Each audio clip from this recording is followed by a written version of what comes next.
3:30 p.m. on Monday, April 13th. Thank you for joining us. This is Janet Hill. I'm the Chief Operating Officer at the Rock Island County Health Department.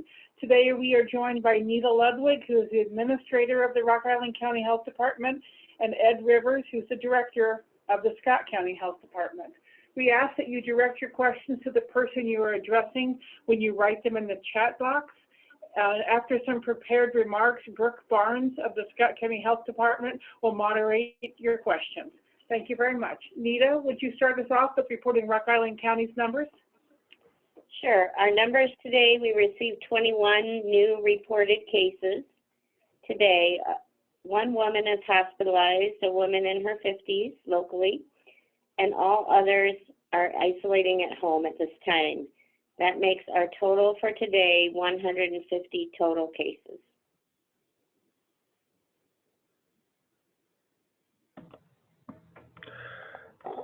On the Scott County side, since we didn't have a press conference on Friday, our numbers have increased 30. That's 11 on Friday, 12 on Saturday, 4 on Sunday, and 3 as of the announcement today. And that brings our total to 118. And the Iowa Department of Public Health has released new guidance for businesses aimed at preventing and responding to COVID-19 outbreaks in the workplace.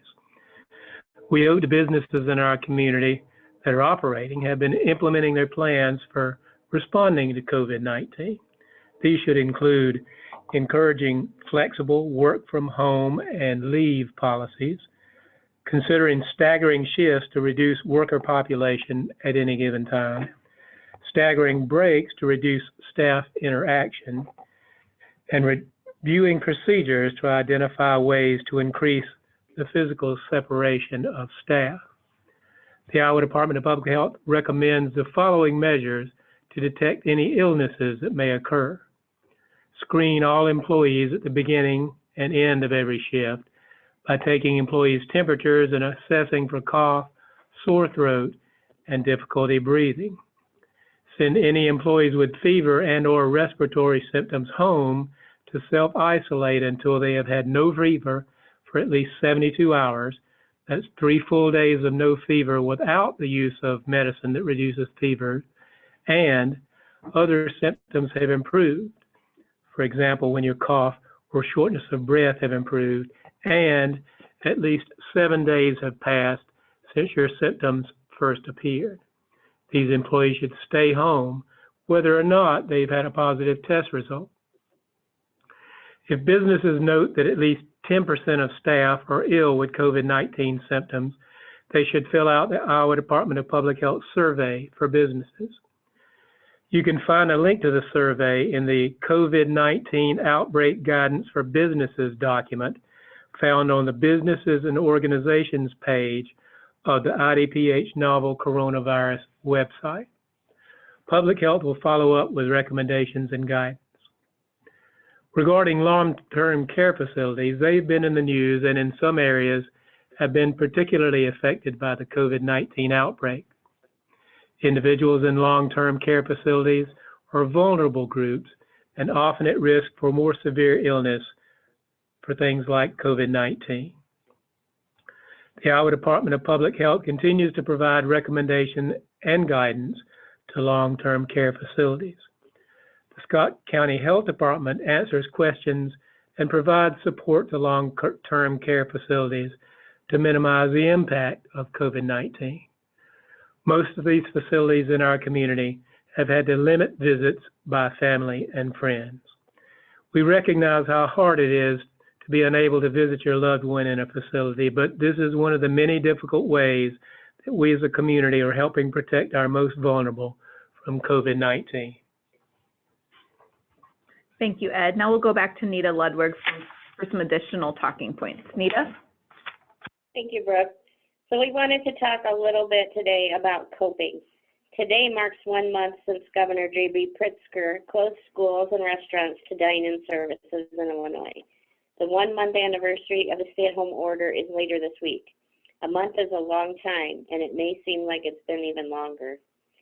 We're not done, but we are seeing signs of hope. We are beginning to see, at least in Illinois, evidence that our social distancing and our stay-at-home order are working. We are seeing some leveling off in the case growth, but it's too early yet to say this is a trend, but we are hopeful. We know it was hard to miss religious gatherings over the weekend. High school and spring sports should be in full swing right now. We should be hearing the crack of the bat at Modern Woodman Park. We're missing the arts, from high school spring musicals and concerts to local theater productions to the Quad City Symphony and Ballet. We miss everything in life right now. But the only way that we keep making progress against this pandemic is doing more of what we've done over the last month. We must continue to stay home and go out only for essential trips. We must stay away from extended family. We must resist going to a store for essential items and simply browse to get out of the house for a while. We've talked a lot here about what we can't do. Let's turn it around and talk about what we can do. Every time you practice social distancing, you're doing your part. Every time you limit your time out of your home, you're helping flattening the curve. You can go for a walk if you maintain 6 feet between you and others, or a bike ride. You can clear out the dead of winter from your flower beds. You can try a new recipe. You can call or video chat with your loved ones. You can wash your hands and frequently touch surfaces. You can marvel at the sunshine on days like today when the sun cooperates. We all thank you for what you've already done and ask that you keep doing it. We will get through this. We are getting through this. If you need a little more help, and this is okay and understandable, Illinois has launched a mental health resource called Call for Calm. Illinois residents wanting to speak with a mental health care professional for free can text the word TALK, T-A-L-K, to 552020. The service is also available in Spanish by texting hablar, H-A-B-L-A-R, to that same number, 552020. Thank you.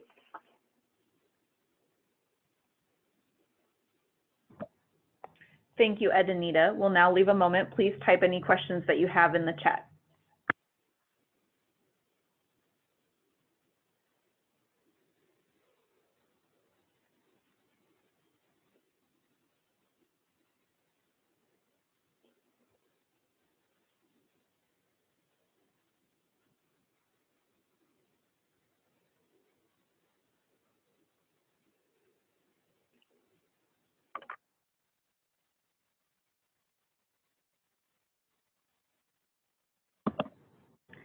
Seeing as there's no questions at this time, we'll go ahead and conclude the briefing.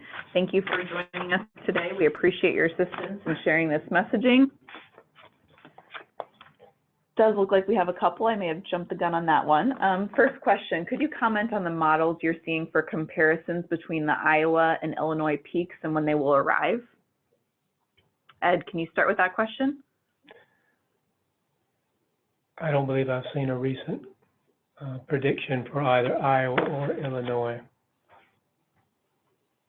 Nita, do you have anything that you could add to the question that's been listed? Sure. I do know there are a number of models, and I think a lot of people are looking at the one from University of Washington, which I think I noted on one of the other press briefings. And I am hopeful on that one because that one seems to indicate that Illinois is possibly peaked or is in the peak right now, and hopefully that's true and we'll be heading on the decline soon. I can't really speak to the Iowa side right now. For both of you, how concerned are you that people following the national news might believe it's time to let up? Ed, do you want to start with that? Well, it's certainly not time to let up. The any reduction in cases that we are seeing has to be because of our social distancing. So to let up at this time would undoubtedly bring another wave of cases. Do you have anything you'd like to add to that, Nita? I agree with Ed in that, certainly if we were to let up, we might see a rise in infections, and we don't want to undo the progress that we've made so far.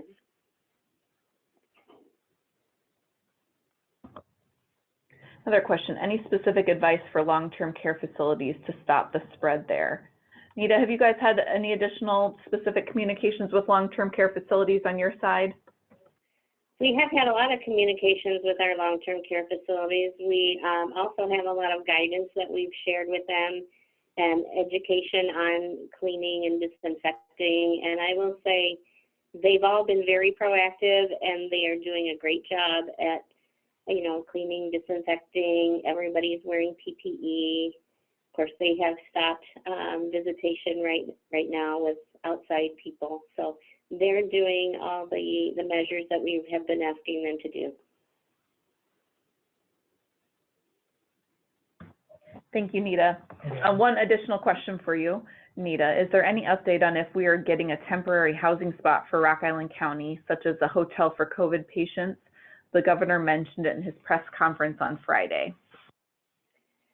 Yeah, that is being worked on by our emergency management agency. I was on a call with the Department of Public Health today. They do have 3 contracted sites in Illinois. It's based on regions, so there's one in the far northern region, there's one in Springfield, and there's one in the southern end of the state. So those 3 that they have contracts with, I don't think are going to be especially advantageous for our area, but I do know our own emergency management is working on that as well.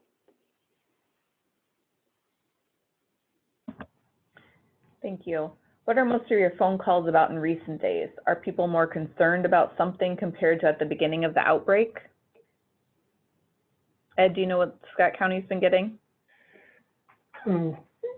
We've been getting calls from businesses and individuals about what they should do if they have a case of coronavirus. For businesses, the thing to do would be follow the Iowa Department of Public Health business guidance sheet.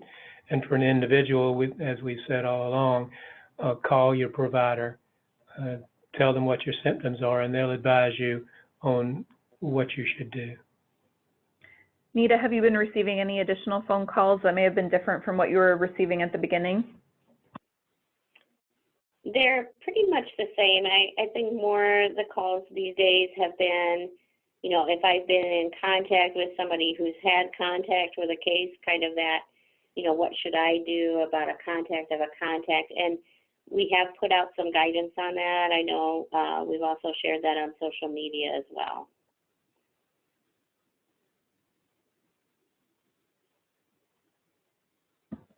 Okay, we had an additional question to post the numbers at the bottom of the chat, so we'll be doing that. Last 30 seconds to add any additional questions, and then we'll conclude the briefing.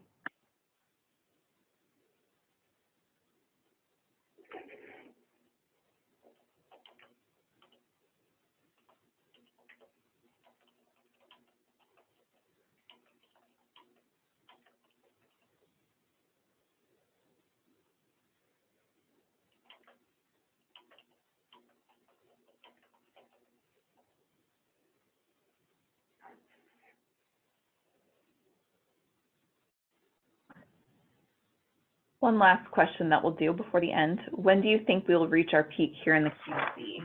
Nita, do you have any indication on what you're hearing from some of the modeling and from your guidance? No, the modeling is for the entire state of Illinois, so it doesn't really break it down county by county. With the numbers of cases we received this weekend and even today, we are certainly hoping that this is it and we start leveling off, but that is just speculation. You know, we don't really have a strong indication yet. Do you have thoughts for Scott County?